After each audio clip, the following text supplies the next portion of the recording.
we move on to our next session. The session theme is the changing landscape of finding and managing talent. This is a panel discussion. In this session, a panel of leading GCC practitioners share the best practices they leverage in hiring and managing employees while touching upon their approach to tackling the skill gap in the market for new technologies. Mohandoss Thulasidoss, SVP, Head of Vitality Global Services with Fidelity Investments, is going to chair this particular session. I hand it over to you, Mohan, please. Thank you. Good afternoon. So I want to set up maybe a 40-second context and get the speakers on here. 50 years back, we asked an automobile industry, what is the raw material you require to make the best car? They would say steel and engine, right? Today, global capability centers needs no thing, it's talent. So how do you actually identify talent, develop talent, retain talent is going to be the topic. And I assure you this panel has diversity from two respects. We have a gender diversity as well as industry diversity. I'm happy to welcome Kiran Shah, Chief Operating Officer of Goldman Sachs. Tammy, Redpath, President Target India. And Shailaja, Iyer, Head of Human Resources and Board Member of Gartner India.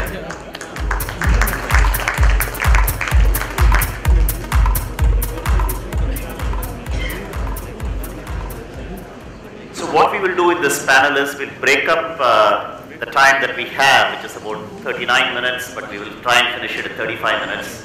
Before a celebrity speaker, we'll listen to these three celebrity speakers, 3 minutes less. The first segment is we'll establish the why.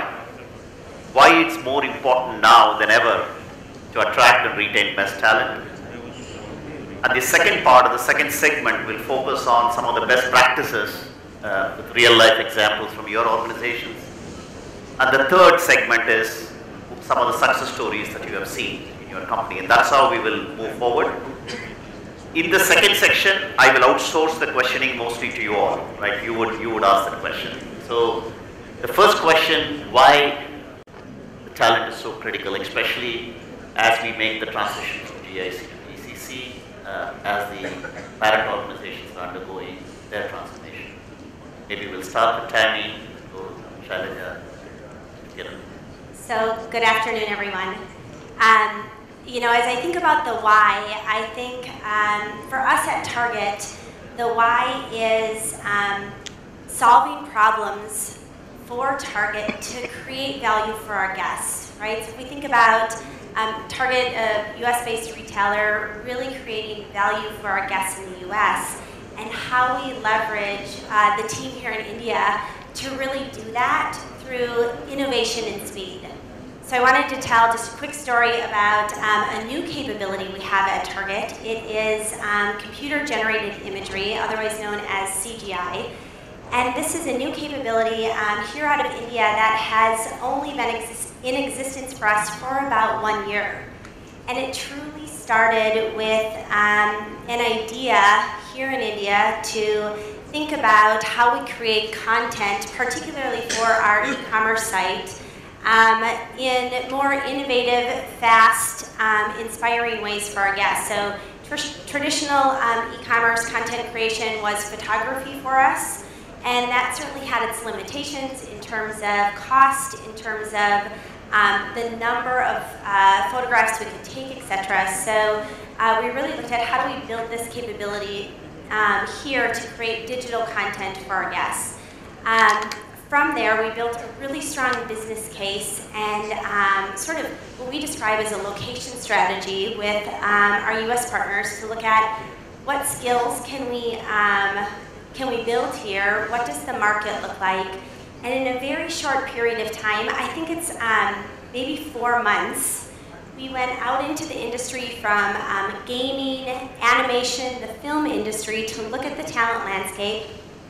We went from, I think, receiving something like 800 CVs, interviewing and doing technical assessments on about 300 people, to then hiring about a 100-person team in 4 months. And what that has done for us is created really interesting content on our e-commerce site, from a 360 shoppable room that is building confidence for our guests in understanding how categories like home might look and feel to them, and really some good inspiration. So really proud, and I think the why is speed, innovation, and guest centricity, and really focusing on our guests. Thank you. By the way, Target calls the customers as guests. Thank you. Thank you, Mohan. I know that across the 2 days, different leaders, business heads would have come and spoken to you about what's changing in the economy, technology, etc. So I'm hoping that the impetus to change is pouring out of everybody's ears, the woodwork, this conference facility. But I'm just going to talk about it very quickly in 2 terms. So one was a comment that somebody made to me a couple of months back, and it just stuck. So I was talking to this person about robotics and automation, and why people, some of them are ahead of the curve, and why others are finding it difficult to start or are stuck. And the only thing, he just turned around and said, it's the vision of the leader. And I actually paused for 30 seconds because he was talking about everybody who was sitting around the table. So the one thing, which was building off what Tammy was saying, is if we get onto the journey or the lack thereof, and the ability to be relevant and the ability for your organization to be relevant and exist in the near future, is going to depend on each one of you. So you have to decide whether you're getting onto the bandwagon or not, and whether you're going to be the catalyst or the roadblock. So it's, the call to action is us, that's one. The second is a more personal example that I can give a few years back, which is a personal call to action, and I've taken that lesson for the rest of my life. This was, one evening, I got a quick email from the global CIO, who actually told me that, if you don't mind, my man is standing outside. Can you hand over the BlackBerry to him so that he can give you your iPhone? You're the last person that we are supporting on BlackBerry. And I was like, oh, I didn't know that. So I apologized, handed him the BlackBerry, and realized that I was really sticking on to a technology, ease of keypad, and a model that was absolutely phased out in the rest of the organization. So that is the one lesson I then created for myself, is that I'm never going to be, as an HR professional, behind the curve and not aware of what's happening. So every time there's anything new which is happening, I sit with the IT person and say, okay, if I touch this button, is this going to get deleted? And if he says yes, I try it. And therefore the impetus rises with each one of us, whether we want to be relevant or not. Thank you. Kiran. Thank you. One of the fundamental things that we have in Goldman with respect to acquiring talent is to hire the absolutely best person for the job. Okay, that has not changed, and we don't think that is going to change. We are a services business. If we don't hire the best people, we don't have factories, we don't have raw material. If we don't hire the best people, we will not be the best in our business. Okay, given this, we also recognize, especially in the recent years, that things are changing really, really, really fast. And a lot of the technical aspects of the job, they can be learned, they can be taught, but to a great extent, attitude and aptitude is really, really important. Okay, if we get people with the right aptitude and the right attitude, we can actually mold them into the best versions of themselves. Okay, that is something which has been going on, and we don't believe that also is going to change in the fall. The other traits that we look for are really, teamwork, integrity, impact, a blend of that, with the creativity and imagination of the individual is something which has held us instead, and we believe that also is going to help us instead. So guess what? Even that is not going to change. Okay, but what is changing? Okay, is the things that we are doing. What is changing is that our businesses are changing. I'll give you an example. It's absolutely current. There's been various conversations and lots of people have spoken about machine learning, and the same applies to Goldman. Okay, in Goldman Sachs in Bangalore, we are pushing the envelope for the firm. We don't have any businesses in Bangalore. We are pushing the envelope with respect to machine learning capabilities. We are hiring the right talent with respect to machine learning. And what is that talent doing? It is data mining, it is creating algorithms, it is comparing financial data sets, it is for comparing this across products, and basically just taking and helping make business decisions in every aspect of our business.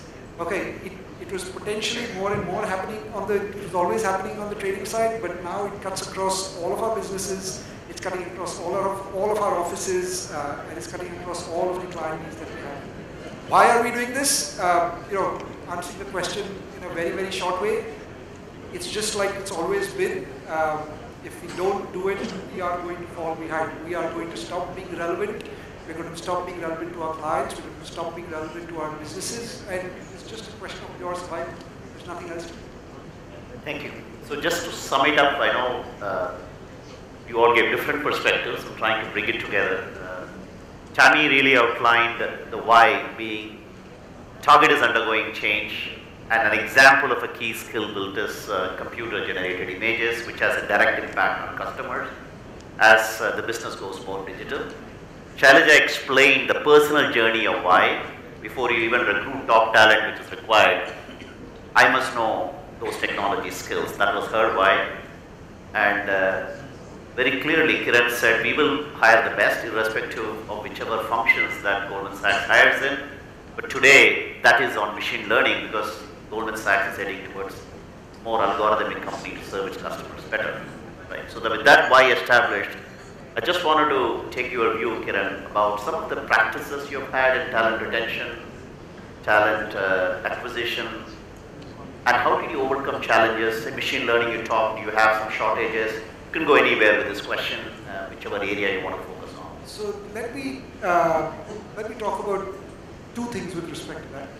Okay, one is we have to be innovative with respect to the way we acquire talent. Okay, it's not that interviewing or whatever is going to go away. It's not that you're going to hire somebody without seeing them, speaking to them, or anything like that. But while I spoke about the quality of the talent that we want to hire, there's another aspect of talent which just underpins everything that we do with respect to talent, and that is diversity. Okay, the diversity doesn't only relate to gender diversity, it relates to sexual orientation, it relates to background, educational background, disability. There's just so many different facets of diversity, and it does underpin absolutely everything that we do with respect to talent. So when you come to the... Would you also articulate how diversity is linked, and I'm sure you have a strong business case, to the capabilities which are core to the firm? Do you see a huge correlation between the two?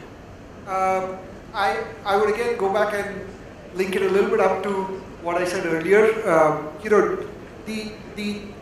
The disruption is happening so fast that what we saw in the last 10 years, we'd most probably see in the next 3 years. It's not going to take the same amount of time to see the change.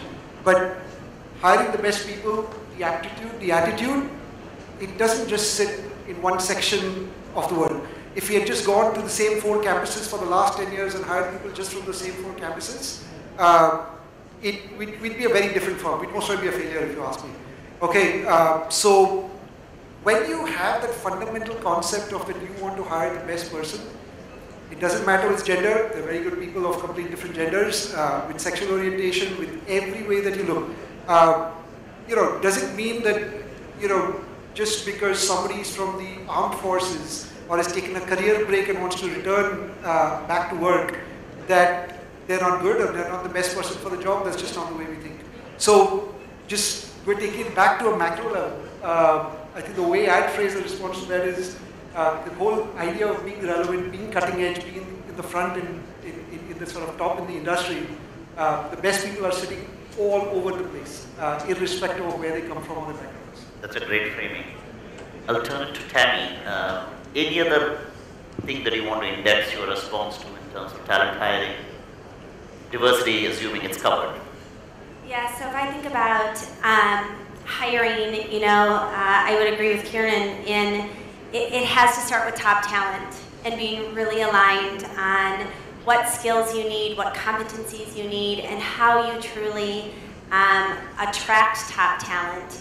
And for us, one thing that we've seen to be really successful is when all of our leaders are on that journey with us together. So it isn't just one team's responsibility, whether that be human resources or talent acquisition. It actually comes from the business leaders really actively reaching out to their networks, establishing a pipeline of talent, and staying connected in ways so that when we are going to establish a new capability, we've got a good network to tap into, and we're all aligned on really what top talent looks like. Shailaja. Thank you, Mohan. I would basically refine my response into perspectives, so things that you need to do within the organization and things that you should think about externally. So as far as new age skills are concerned, let's assume, because this is what's been happening with us over the past 5 to 6 years, the change is constant. So whether you're thinking about UI, AI, UX, whatever is the functional competency, but at a fundamental level, to Kiran's point, test for learning agility and learning attitude. Because you may pick a data architect right now, or you may pick a UI developer, but if the person doesn't have the learning ability or the aptitude to morph into something else in the near future, you're actually going to be stuck with your ability to reskill your talent. That's core. That is almost like a DNA level, which doesn't change. The second thing that I've been talking about this almost like at a competency level that needs to be tested in every interview process. The second thing that, from a skill perspective, I ask everybody to think about is, in addition to technology, what is the additional skill that you want the person to know? Because way forward, I don't even think of us as specialists, but more in terms of specialized hybrids. So we will have a major and we will have a minor. Now if you don't have that, or you don't think about your capabilities that way, it'll be difficult for you to be fungible across projects. So if you're an operations person, you need to have an understanding of technology. If you're an HR person, you need to read up and you need to understand what's coming next. So within organization, that is, if that's the core foundation on which you're thinking about hiring, then I would then prescribe 3 things that I'm virtually kind of pushing at every level. Who is hiring, which is 1. What skills are you hiring for? And therefore, what is the situation? So who is hiring? And when I walk into every panel, I actually ask, oh, we're setting up data centers. Who's hiring? Or we're looking at a data architect. Who is hiring? Why? Because that person needs to be a talent magnet, needs to be a talent spotter, and needs to be a talent converter. For any new skill or a capability that I build, I will not put any hiring manager who's going to hire for the first time. So you need to have your evangelists right there building your capabilities, and if you're not selecting the hiring managers on the basis of that, you are going to take longer in building up your capability or operationalizing your vision.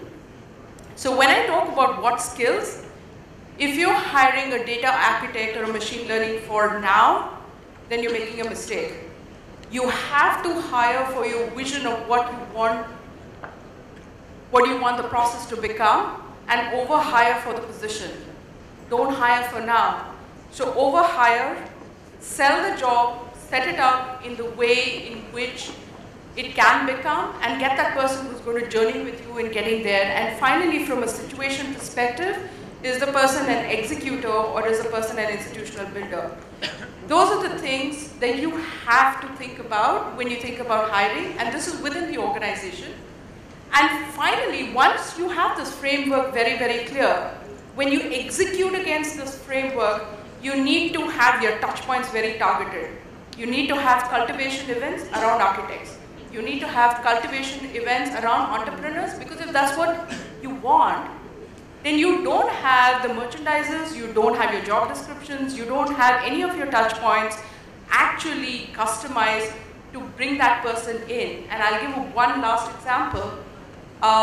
We were actually setting up a huge data, kind of almost like a big data product. We were trying to bring in machine learning, Hadoop developers, like cutting edge people. My recruiter couldn't articulate, the hiring manager couldn't articulate what the product is going to do. I then actually spoke to the product manager globally and I said, do you have a video? And he said, yeah, and we have merchandisers.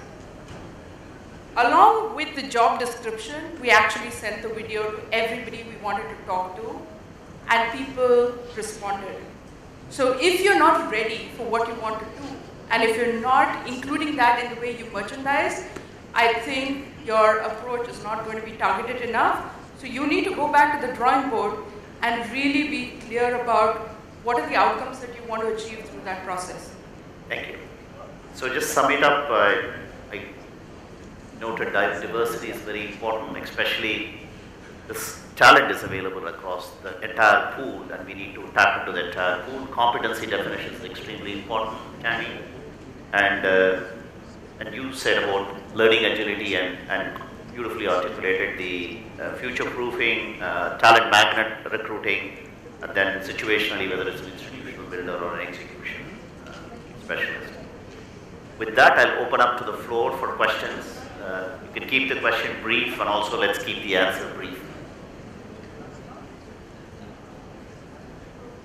Yes. Can you send the mic to Mike? Mani?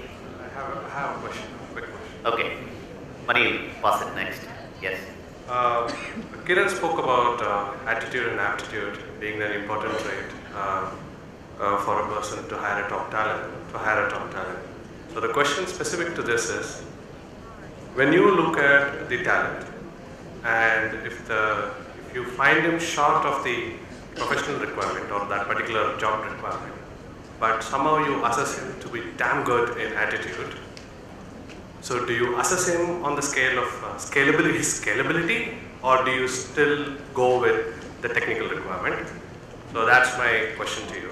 And quickly, the second question to Shailaja is, you spoke about over hiring, So on that context, I have a question quickly. On the over hiring, one of the challenges that we face, yes, we find a very good talent during the time of hiring, but the challenge for us as a hiring manager is, how do we retain the top talent? Because that top talent very soon gets into a job dissatisfaction mode once he or she gets into the job. So over hiring can also act as a bane most of the times rather than the boon. So how do we tackle that? That's the two questions. Thank you. With respect to your question on the balance between the attitude, aptitude, I'll just call it the softer skills versus the technical skills. I think your question is a bit theoretical of like if you are somebody at one extreme and not having the other, or vice versa, or one of them, you generally won't find people like that. Okay, so the way to think about this, the way I think about this, and I'm quite sure my peers and managers, lots of people think differently, right? But the way to think about this is at different levels in the organization, this is my experience, you will find different needs. I can tell you here and now, okay, that when we go to campus and we hire, they cannot know our business. It's not possible. It's just not possible, right? And therefore, what we would look for from them would be different, say compared to an associate or a vice president or somebody with say 10 to 12 years of work experience that we'd hire. By the way, this applies to any of the divisions or any of the businesses that we would hire, right? I think the balance is very, very important. I think we can gauge a lot in an interview, we can gauge a lot in 10 interviews, we can gauge a lot in 30 interviews if we wanted to. But finally the proof of the pudding is going to be when the person joins. Okay. Second, I think to be successful, there is clearly a need for the employee to have that, I'll just stick to aptitude and attitude. There's lots of other stuff in the softer skills, right? But even those can be learned, like the technical skills. But we ourselves also have to create the culture, the opportunities and the windows, which finally comes down to the resources for our future leaders to actually use that aptitude and attitude that they have to grow. So it's a bit of a, you got to do what you got to do, I got to do what I got to do. It is unfortunately a pyramid. You know, everybody we hire is not going to make it to CEO. But creating that culture of, you know, I'll again use the word diversity, which is a little bit more of skills, capability, software, technical, and that recognition of people adapting, having a bit of a blue sky approach, taking a little bit of risk with respect to their careers and what they're doing. That's really, really important to us. Shailaja, briefly your response. Yes, Mohan. I would, let me put the answer this way. I would never overhire for a position that I know I can't pull off. So the thing is that if you have clarity and you've got a sign off for build this capability, then don't kind of say that I will hire a person who, you know, kind of can manage 5 people right now and grow to 100, you know, and I'll develop over a period of time. I want that person who can, from a scratch, set up a capability from 0 to 100.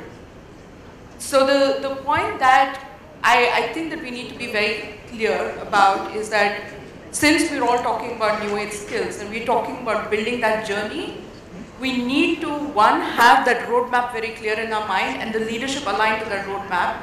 And then we need the institution builders. And the institution builders have to sign up with what the vision can be. Having said that, the vision may fall at some point in time, or we may not be able to bring it to closure, but that's okay. Then we walk away from the table saying we tried. So I would actually say that almost 60 or 65% of the time when I've taken those bets, I've worked with people who could actually close the deal, and I've built it into their performance reviews. So there's almost about 25% weightage on, you know, kind of the growth and the entrepreneur delivery, which is actually built in, because if they're not responsible for a part of the journey or a whole of the journey, they will not do it. And they will keep coming to me saying that you said, and therefore it's not happening. You need to play a role in it, and you need to own that part of the process, and I will remove the roadblocks. So you do the visioning, you talk about the roadmap, you think about how you want to deliver. Wherever it gets tough, then I'm getting into the arena. So that's the agreement. One last question. It's okay. Any question? Any more questions? Good.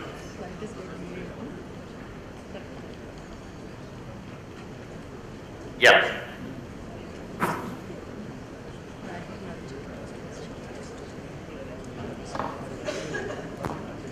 Okay, this is Rakesh from Target. As we know, India is a fast-growing economy, and the growth aspirations of the talent here is much higher in comparison to the growth of the GCCs that we typically see year on year. You know, as leaders of GCC, how do you take care? What would be your message to the talent here from fulfilling their growth aspirations?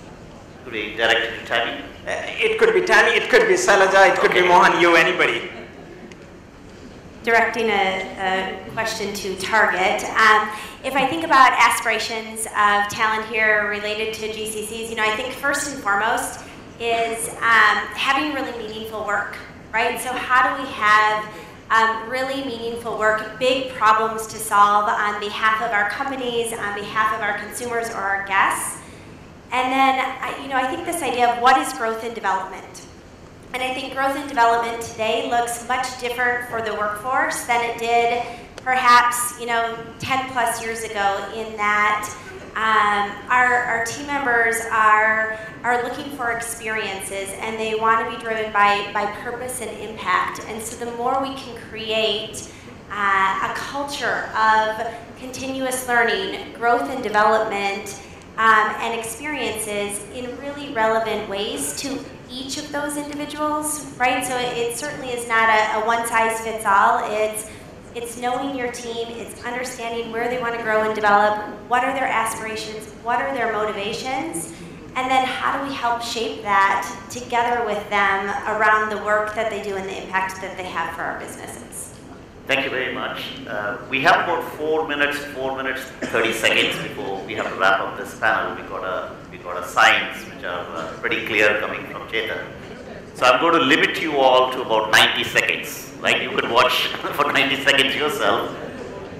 Give me either a success story or an activity that you have done in promoting the right talent vector. Whether it is improving the talent of the existing or recruiting or retaining, it doesn't matter. Yeah. So I'll give one quick example around this idea of a culture of continuous learning. A few weeks back at Target, we had an event called Hackathon, which we opened up to our entire team, and it was really around this idea of innovation and ideas and creating value for Target. And we had 115 ideas submitted for the hackathon across all areas of our business. So whether that's our team, our guests, marketing, merchandising, etc. We had 500 team members participate in a 2-day hackathon, really working together as multidisciplinary cross-functional teams to feel innovative, to drive value, and I think to glean inspiration and learning from one another. So it was super cool for us to see the interest and the involvement, as well as all of the great ideas and the work that came out of that. Thank you. So my quick example is a capability that we're building out of the organization, which hopefully it's a artificial intelligence big data product, and hopefully identifies key concern areas which a CXO will try to solve without them articulating that to us. So it's going to look at different data sources and start kind of using the data points available in social media to identify the trend line for any business. To set this up, we need extremely high quality resources, and we started the journey with a very high quality resources, but the fundamental learning is that if you don't ask and you don't aspire, you don't get. So when I was given the task, I walked up to kind of the head of the business and said, who's your best data scientist in US, in Gartner? And they recommended one person. And I said, can this person come to India for 12 months and build this capability for us? And that person, is on rotation to India and working with us to build out the capability.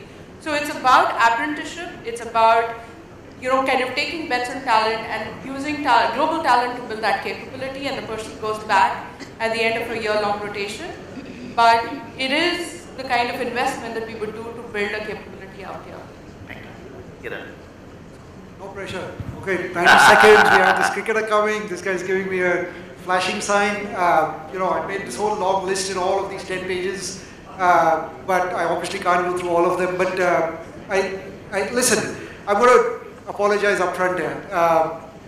What I'm going to say may come across as boasting and very proud and all. That's not really the case. It's just something that we are proud of, so it comes across in the wrong way. Apologies. But what I would say, while I was making the list, one thing struck me, and we talk about it a lot, is that what we have in Bangalore from the success story is Goldman Sachs. It does happen out there. Goldman Sachs happens in Bangalore globally. And what do I mean by that? It was a conscious decision that we took when we started the office about 14 years ago in 2003, 2004. To build the culture and build Goldman Sachs out there. And don't get me wrong, Goldman Sachs happens in Asia. It happens in Europe and in London in Europe. It happens in the US and in New York and in our America's offices. But Goldman Sachs in Bangalore is very unique because Asia, Europe and New York happen out there, and therefore I specifically use the phrase Goldman Sachs globally happens in Bangalore. What does that mean from a point of view of success and on the ground? Okay, I'll give you two or three very, very quick examples. Okay, we now have global roles run out of Bangalore. We've had them for quite some time. Okay, there's a gentleman out there who is, I think you all know our OTC derivatives business and how we're number 1 or number 2 or number 3, depending how you cut it, but one of the top players in the OTC derivatives market. The global head of settlements, which manages all of the movements of cash and securities for that business globally, is based out of Bangalore. Obviously, has teams in other parts of the world. Okay, we've had in the last MD promotion cycle 2 analysts who joined in 2003 and 4. They were also managing director. But 2 analysts who joined us and have been with us for the last 14 years in India, getting promoted to managing director. That's phenomenal, having somebody in this office, like any other office, going through a career trajectory and getting promoted to managing director. And last but not the least comes a responsibility with all of this. Okay, we are on the table, we have been put on the table, we have a voice on the table. It is our responsibility to make sure that we influence the decisions of the firm just with our peers everywhere else. Okay, the best, the best feedback that I got 3 years ago, and this was not prompted, a very senior leader of the firm from the executive office visiting Bangalore, and in the end of his trip, as I said, completely unprompted, said, there's 2 things that I didn't do with. I can clearly see this has moved from a cost arbitrage to a talent arbitrage, and B, this is Goldman Sachs, it just happens to be in Bangalore. Just this whole point of Goldman Sachs happens in Bangalore and everything, if I tie it back to the new age skill, not just us, but the firm, and I spoke about how machine learning and digitizing our processes, and a lot of that is being driven out of here, but it's not only about the past and where we are today, but also the way we are positioned for the future, and the confidence we have in that is most probably the success story that I share with you. Thank you very much. Thank you so much. That we conclude. Ladies and gentlemen, a big round of applause for our eminent panelists. I would request Mohan to please give their gifts to the panelists.